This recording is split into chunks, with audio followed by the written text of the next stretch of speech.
अगर ईरान ने F-35 lightning को सच में मार गिराया है तो ये सिर्फ एक मिलिट्री इंसिडेंट नहीं बल्कि पूरी दुनिया के डिफेंस सिस्टम के लिए एक गेम चेंजिंग मोमेंट बन सकता है। सोचिए, एक तरफ संयुक्त राज्य अमेरिका का सबसे एडवांस स्टेल्थ फाइटर जेट है और दूसरी तरफ ईरान की स्ट्रेटेजी।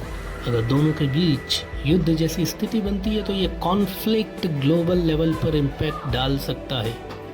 अब बात करते हैं हम F-35 लाइटनिंग के बारे में, जिसे अमेरिकी कंपनी लॉकहीड मार्टिन ने बनाया है।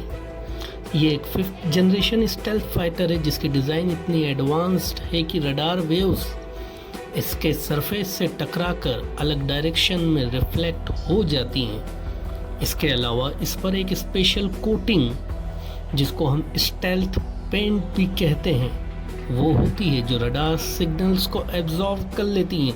यानी एनिमी रडार के लिए लगभग ये जेट इनविजिबल बन जाता है। लेकिन कहानी यही इंटरेस्टिंग होती है। रिपोर्ट्स के मुताबिक ईरान ने ट्रेडिशनल रडार की जगह थर्मोडायनेमिक्स का कॉन्सेप्ट यूज़ किया है। F-35 जब उड़ता है तो मैसिव हीट जनरेट करता है और हर एयरक्राफ्ट की तरह थर्मल फुटप्रिंट जनरेट होती है। इसी हीट सिग्नेचर को ट्रैक करके टारगेट को लॉक किया जाता है।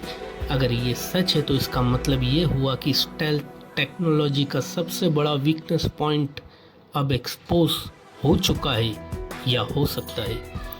अगर ये डेटा चीन और रूस तक पहुंच गया तो फ्यूचर में F-35 जेट्स जैसे विमानों के लिए खतरा और भी बढ़ सकता है। एंड में बस इतना समझ लीजिए, ये सिर्फ एक जेट गिराने की बात नहीं है, बल्कि ये एक टेक्नोलॉजी वर्सेस टेक्नोलॉजी की जंग है, जहां पर स्टेल्थ वर्सेस डिटेक्शन का एक नया शुरू चैप्टर होता है या हो सकता है।